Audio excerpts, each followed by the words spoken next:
नमस्कार श्रोतेहो, भरारी कर्तृत्वाची नव उद्यमशीलतेची या मालेत आज एक असं व्यक्तिमत्व आपल्याला मार्गदर्शन करण्यासाठी आलेलं आहे ज्यांची ओळखच मुळात उद्योजक निर्माण करणारे उद्योजक अशी आहे. आजचा हा जो भाग आहे हा तुमच्या सर्व या उद्योगाच्या क्षेत्रात येऊ इच्छिणाऱ्या तरुणांसाठी अत्यंत महत्त्वाचा असणार आहे. तेव्हा आपण अतिशय आनंदाने स्वागत करूयात उद्योजक Manoj Raosaheb Kadam, chairman SV group of industries यांचे. नमस्कार सर. आकाशवाणीच्या स्टुडिओमध्ये तुमचं खूप खूप स्वागत. Thank you sir. मुलाखतीला सुरुवात करण्याआधी आम्हाला तुमच्याविषयी जाणून घ्यायला खूप आवडेल. तुम्ही मूळचे कुठचे आहात आणि तुमचं शिक्षण काय झालंय? मी मूळचा सोलापूर जिल्ह्यातील पंढरपूर जवळ माझा कुंभे म्हणून गाव आहे, एक खेडं गाव आहे. अच्छा. शेतकरी कुटुंबातलं मी आहे. बरं. आणि शिक्षण म्हटलं तर सुरुवात ही जिल्हा परिषद शाळेपासून झालेली.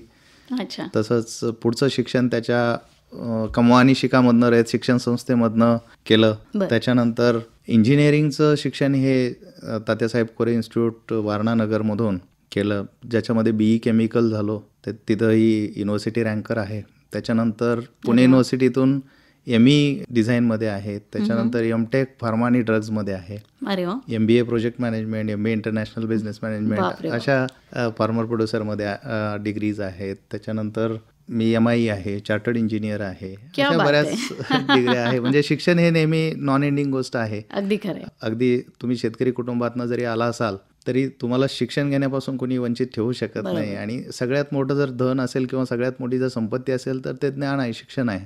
आणि ते कुठंतरी जाणवलं होतं की नाही, आपल्याकडं दुसरं काही नाही आहे, तर आपल्याकडे सर्वात मोठं भांडवल जे आहे ते ज्ञान आहे. आणि ते कंटिन्युअस अपग्रेड करत राहणं, ह्याच्यामुळेच इतक्या सगळ्या डिग्र्या घेत राहिलो.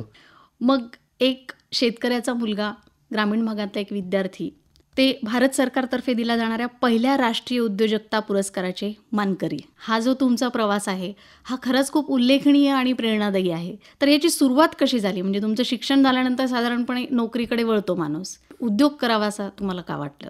शिक्षणात चांगले मार्क्स मिळाल्यामुळं मला कॅम्पसमधनं आणि चांगल्या कंपन्या मिळाल्या होत्या. चांगल्या कंपन्यांमध्ये जॉबही केला. आणि शेवटी शेतकरी हा हाडामासाचा कष्टकरी आहे, त्यामुळे कंपन्यांमध्ये खूप मेहनत केली.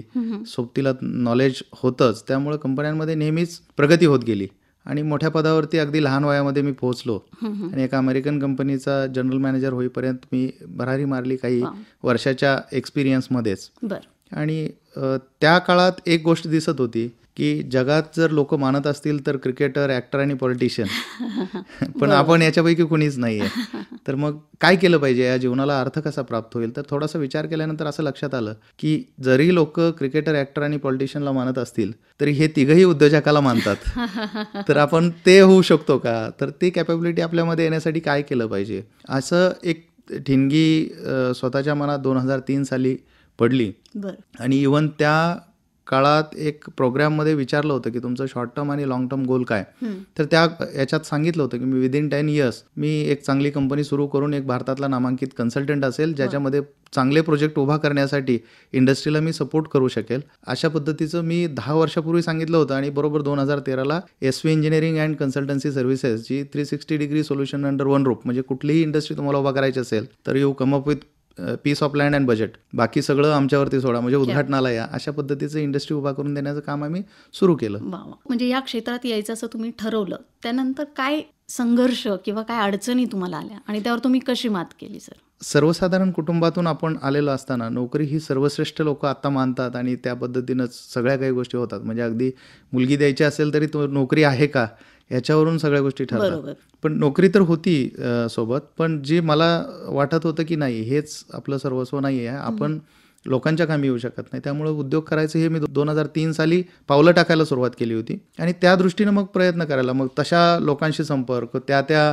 क्षेत्रातले जे दिग्गज आहेत त्याच सर्कलमध्ये राहणं, कारण your network decides your net worth म्हणतात. तर मग तशा पद्धतीच्या लोकांमधनं उद्योजक कसे करतात, कसे बिहेव करतात, कसे डिसिजन्स घेतात, इंडस्ट्री उभा करणारे रिस्क कसे घेतात, ह्या सगळ्या गोष्टी तेव्हापासून सुरुवात केली होती.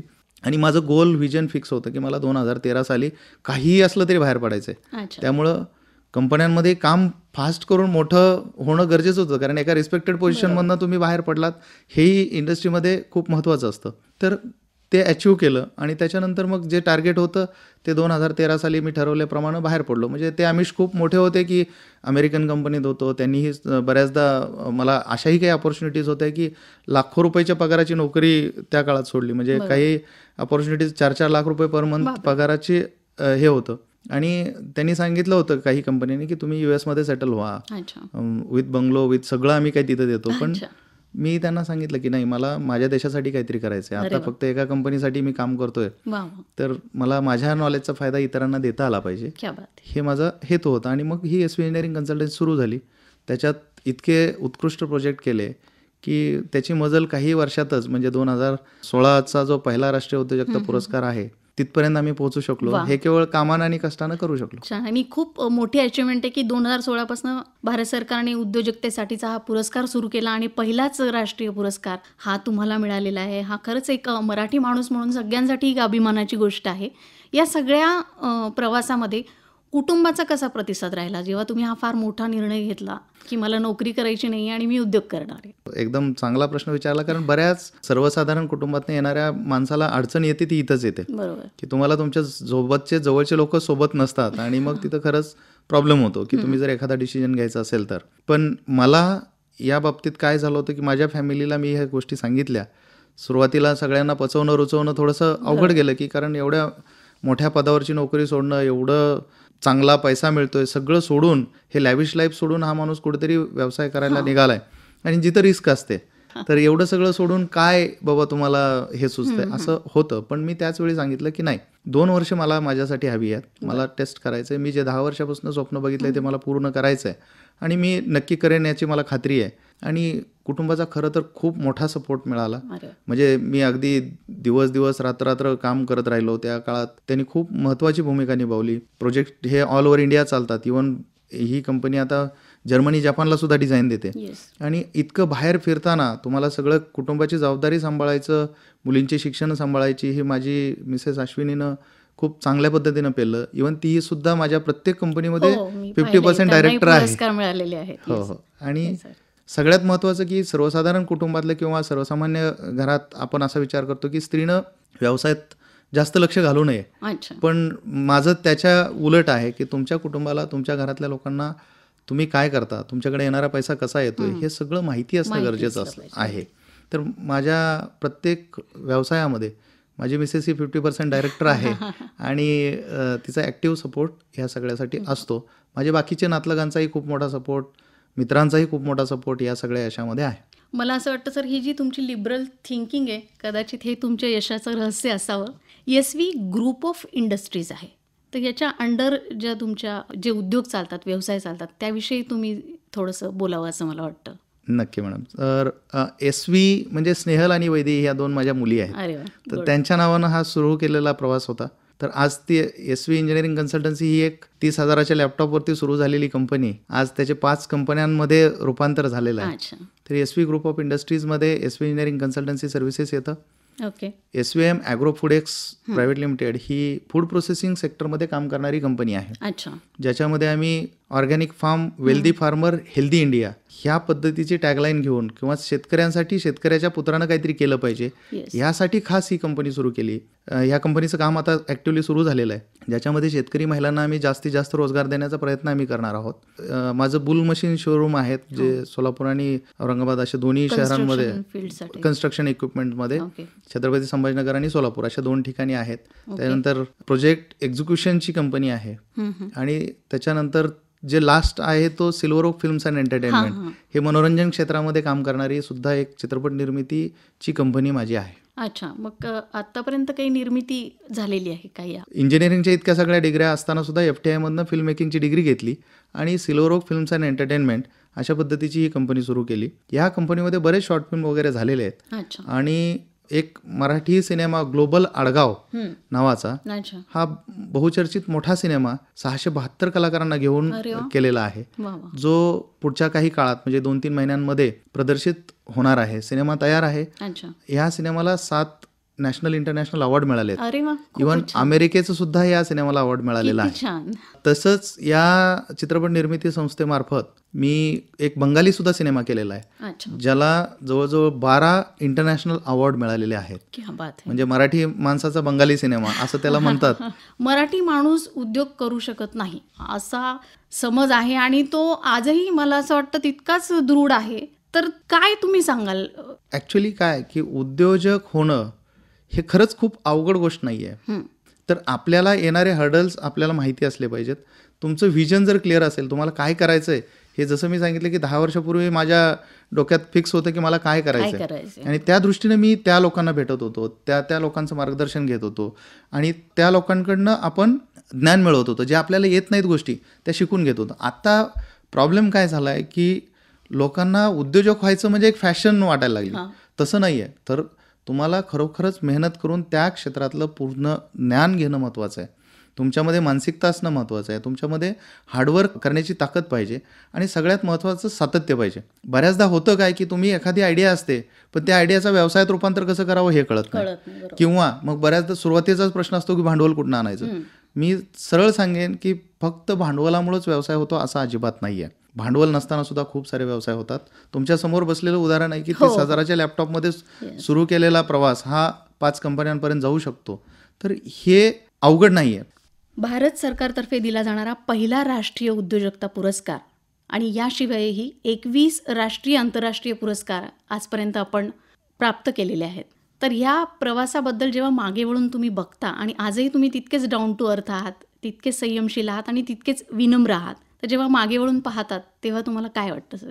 ॲक्च्युली जो प्रवास अगदी काही नसताना सुरू झाला होता, म्हणजे एज्युकेशन लोन घेऊन किंवा इंजिनिअरिंग कॉलेजला आजकाल सहज आपली मुलं इंजिनिअरिंगला ॲडमिशन घेतलं की पहिली डिमांड असते मला हायफाय गाडी पाहिजे वगैरे वगैरे. हा एक ट्रेंड बनला आहे. पण त्या काळात आम्हाला तर अशा काही हे नव्हत्या गोष्टी. म्हणजे एक मोडक्या सायकलवरती इंजिनिअरिंग कॉलेजला जाण्याची परिस्थिती होती, आणि तिथून पुढचा हा प्रवास आहे. तर ह्या प्रवासात अडचणी खूप होत्या. अडचणी येत नाहीत असं नाही. क्या कहेंगे लोक सबसे बडा रोग म्हणतात तसं, की तुम्ही एवढी मोठी नोकरी सोडून सक्सेस जर नाही झालं तर काय, ही भीती तर सगळ्यांनाच असते. पण त्याच्यासाठी तुम्ही प्लॅन बी पण रेडी ठेवायला पाहिजेत. बऱ्याचदा मुलं काहीतरी करायला बघतात, तर ते फेल झालं तर काय, हा विचार करत नाहीत. म्हणून काय की आपल्याकडे प्लॅन ए, प्लॅन बी आणि प्लॅन सी सुद्धा रेडी असले पाहिजेत. अशा पद्धतीच्या गोष्टी प्लॅन करत पुढं आलो, आणि एका पाठोपाठ एक गोष्टी नवीन व्हेंचर सुरू करत गेलो, आणि त्यात यश आलं. तर प्रामाणिकपणे काम केलं तर तुम्हाला अडचणी कुठे येत नाहीत. मुलं काय करतात बऱ्याचदा, किंवा नवीन उद्योजक येताना काय करतात की उद्योग सुरू केला की लगेच त्यांना वाटतं 2, 3, 4 महिन्यात मला त्यातनं रिटर्न्स मिळायला पाहिजेत. असं नाही. कारण उद्योग हा नोकरीसारखा नाही. तुम्ही 30 दिवस काम केलं 1 तारखेला तुम्हाला पगार येईल असं नाही. कारण उद्योग हा 5 पिढ्यांसाठी तुम्ही तयार करताय, तर त्याच्यासाठी काहीतरी वेळ लागेल. तर मी बऱ्याचदा सगळ्यांना सांगतो की कोणताही व्यवसाय उद्योग असेल तर त्याला जवळजवळ 999 दिवस लागतात. आणि अगदी मी उपरोधानं सांगतो माझ्या भाषणात, किंवा जिथं जिथं मार्गदर्शन करायला जातो बऱ्याच कॉलेजेसवरती वगैरे, त्या ठिकाणी मी उपरोधिकपणे सांगतो की 999 दिवस भीक मागायची पाळी आली तरी उद्योग चालवा. 1000वा दिवस तुमचा आहे. बरोबर. आणि हे जर तुम्ही पाळलं तर उद्योगात सक्सेस होणं हे अतिशय अवघड नाही.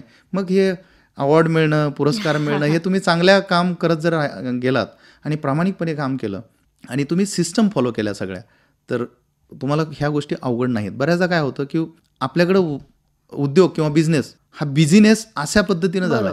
म्हणजे त्या व्यावसायिकाला, उद्योजकाला काय वाटतं की मी बिझी खूप असेल म्हणजेच मी व्यवसायात चांगला सक्सेसफुल झालो. असं नसतं. ॲक्च्युली जेवढं तुम्ही स्वतःला बिझी करून घ्याल त्या ॲक्टिव्हिटीजमध्ये, तेवढं तुमचं क्रिएटिव्हिटी थांबते, चांगल्या गोष्टींवरती काम करणं थांबतं, आणि मग तुमचे लोकच तुम्हाला कामाला लावतात, आणि तुम्ही बिझनेसच्या ऐवजी बिझीनेस होऊन जातात, आणि तुमचे व्यवसाय मग सक्सेस होत नाहीत. त्याच्यामुळं स्वतः तुम्ही फ्री राहायला पाहिजेत. त्यासाठी तुम्हाला कंपनीमध्ये सिस्टम्स लावल्या पाहिजेत, आणि person should not work, your system should work, आणि ते खरं तर यशाचा मंत्र आहे. बरोबर आहे सर. म्हणजे सायकल ते मर्सिडीज हा प्रवास जर करायचा असेल तर सातत्य, मेहनत, प्रामाणिकपणा आणि नियोजन, ह्या सगळ्या क्वालिटीज तुमच्यामध्ये असल्या पाहिजेत. फार सुंदर मार्गदर्शन सर तुम्ही या ठिकाणी केलं. हा सायकल ते मर्सिडीज ॲक्च्युली हा बरोबर आहे तुमचं.